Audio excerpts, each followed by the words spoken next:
Усім привіт на моєму каналі! Герой цього відео – харків'янин, який підкорив увесь світ та став знаменитим як творець логотипу Yves Saint Laurent. Він створював дизайни для обкладинок Harper's Bazaar, для шарфів Hermes, розробив кілька стилів шрифтів та створив серію плакатів для автомобілебудівної компанії Ford, а також багато чого іще цікавого. Кассандр – художник, рекламний плакатист, дизайнер шрифтів та театральний художник. Закликаю вас обов'язково підтримувати україномовний контент вашими прекрасними вподобайками, коментарями та підпискою на мій канал, якщо ви хочете розуміти сучасне мистецтво, але нічого суттєвого для цього не робити. Бажаю вам приємного перегляду. Кассандр. Справжнє ім'я Адольф Жан-Марі Мурон. Народився 1901 року у Харкові в родині емігрантів із Франції. У юності Кассандр переїздить до Франції і 1915 року разом із родиною оселяється в Парижі. До речі, на той час так чинили багато молодих художників, оскільки Париж був центром художнього життя. Там він здобував освіту у школі витончених мистецтв та в академії Джуліана. Кассандр досить швидко почав працювати як художник-плакатист.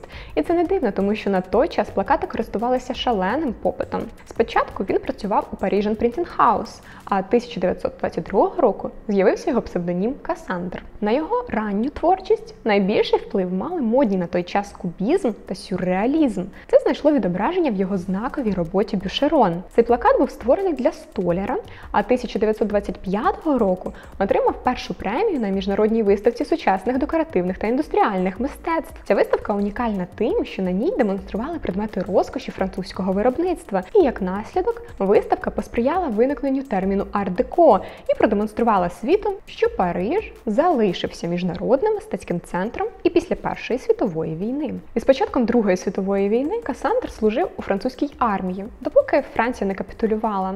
Під час воєнного періоду затребуваність у професію художника зникла, і для того, щоб виживати, Кассандру довелося створювати декорації та костюми для театрів. Цим він займався протягом 30-х років. Паралельно із тим, художник багато розмірковує щодо взаємодії мистецтва і глядача, а плакат сприймає як один із способів тісного зв'язку митця із суспільством. Ці роздуми він втілює у своїх творах. З 1927 року Кассандр створював рекламу для компаній та галерей. Поступово він став успішним і разом із партнерами створив власну рекламну агенцію «Графічний альянс». До неї з замовленнями звертався широкий спектр клієнтів, для яких створювалися різноманітні плакати протягом 1930-х років. Кассандр був піонером аерографії та мав унікальний на той час стиль.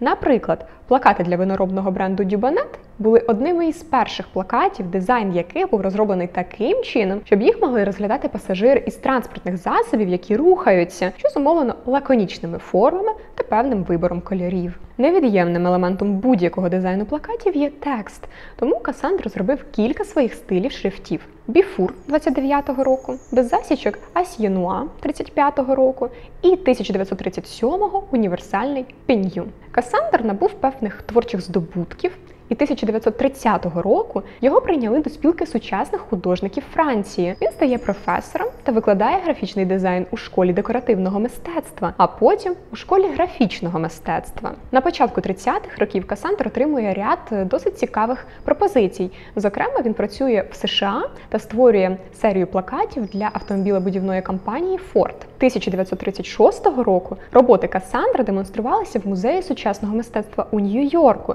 і це посприяло тому, що Harper's Bazaar замовили у митця дизайн обкладинок. 1939 року Кассандр повернувся до Парижу, де він створив ряд декорацій для театральних та балетних постановок, зокрема для театру на Єлисейських полях, Гранд Опера та Франц Камеді. Кассандр значною мірою вплинув на розвиток плакатного мистецтва першої половини ХХ століття. Він використовував метод кінокадрів, щоб надати зображенню динаміки та руху. Його роботи привертають до себе увагу та асоціюються із ідеями прогресу та технічних змін. Кассандр працював із відомими французькими будинками моди. Наприклад, розробляв гральні карти та шарфи для Hermes. Втім, найбільш відомий він тим, що 1963 року Кассандр створює всесвітньо відомий логотип французького люксового бренду Yves Saint Laurent. Протягом останніх років життя митець переживав творчий спад. Тривала творча криза сприяла розвитку депресії, яка привела його до самогубства. Це трапилося в Парижі 1968 року. Я дякую вам за перегляд. Закликаю вас проявляти активність на моєму каналі у вигляді вподобайок, коментарів та підписки на мій канал, якщо ви ще цього не встигли зробити, оскільки подібні ваші дії допомагатимуть україномовному YouTube розвиватися швидше та ефективніше. Дякую вам за розуміння і до нових зустрічей!